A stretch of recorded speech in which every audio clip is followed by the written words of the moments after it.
Well, what a day we had scoring yesterday. After Ken Richardson set the season record for scoring last week, Kevin McMahon decided he would equal this record.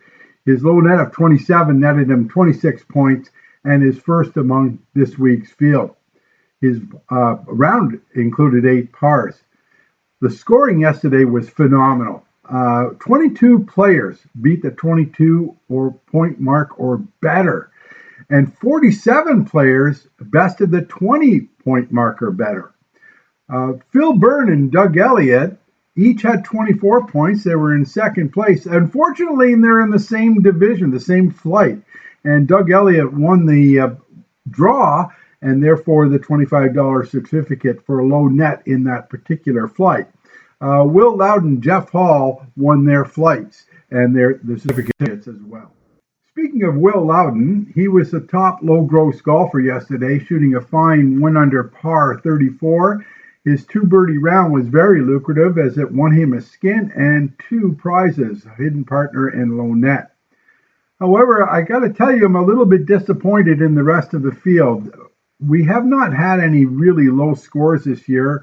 A couple of players have gone 3 under or better. I expected more from these players this year, and they're certainly, I know they're going for birdies and things, and that's interesting. However, surely some of them can shoot some low numbers.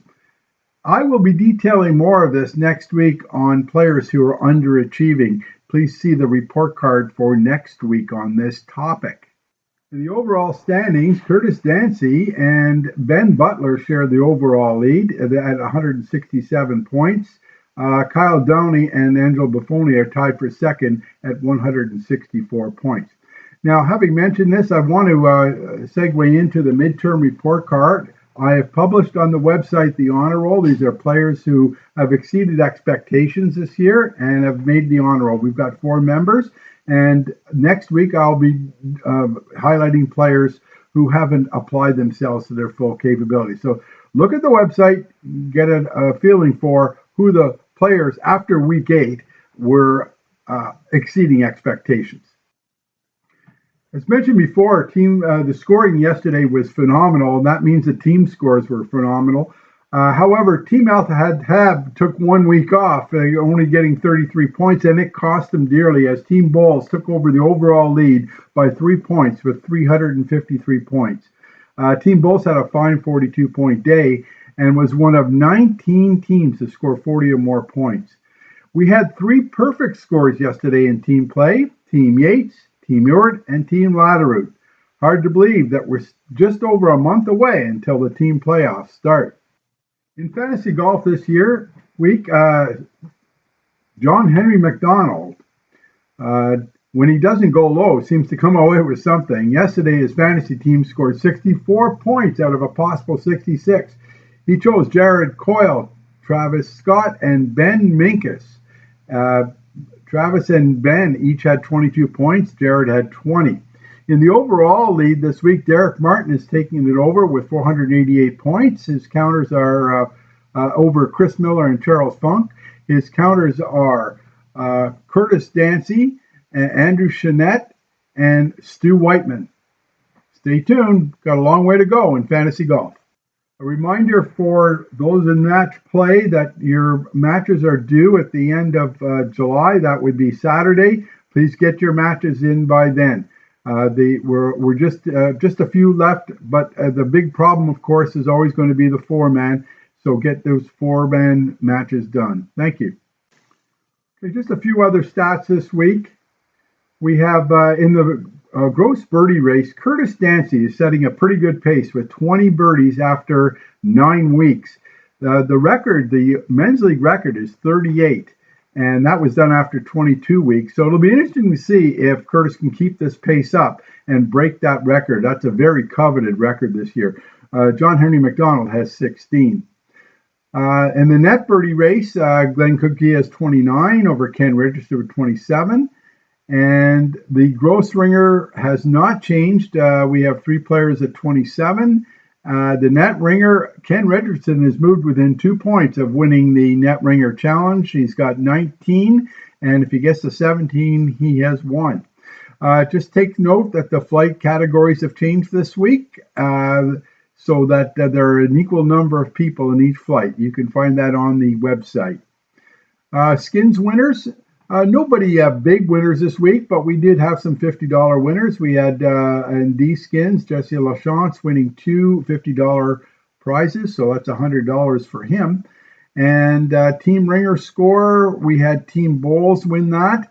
And of course, the Hidden Partners was won by Will Loudon and Phil Byrne, each having 22 points and each win a $25 certificate. I just want to mention a couple of other things. First, we've had a new sponsor this week, Steam Whistle, which will be sponsoring number 9, and longest first putt will now win a 6-pack of Steam Whistle. We are running into a slight problem with some players trying to add sheets, looking for their scorecard, I guess. I don't know. There were 22 sheets added yesterday that I had to delete. It doesn't do any good to try and add a sheet. It's not going to get you a scorecard. Please don't add a sheet. There is also a small other issue. I don't know if it was an accident. It might be, but it really screws things up when it happens, is when you move a tab when it's out of order. So yesterday, the 230 tab was moved before the 221 tab. That caused an issue. And so please don't do that. Keep the tabs where they are. Other than that, things are going well. Now, we have 2 interviews coming up. Maybe 3, actually. Yeah, 3 interviews coming up. One with Michelle Goslin, one with Dave Shillington, and one with Neil Card as a rebuttal to last week's interview. I'm here with Captain Dave Shillington. His team is currently 6 points back of a playoff spot, the number 1 playoff spot. They were former champions, so I just wanted to get his take. After this week, it'll be halfway through the season. Dave, what are your prospects for your team this year? They're a little behind. We're looking pretty grim right now. We got a few problems. Johnny's got the shanks. Billy doesn't hit it very far. And Kyle's all over the place. I can't drive it straight. Then I can't hit a green, and then I can't get up and down when we do. And I haven't seen enough of Lyle's game this year to critique that, but I think we can turn it around.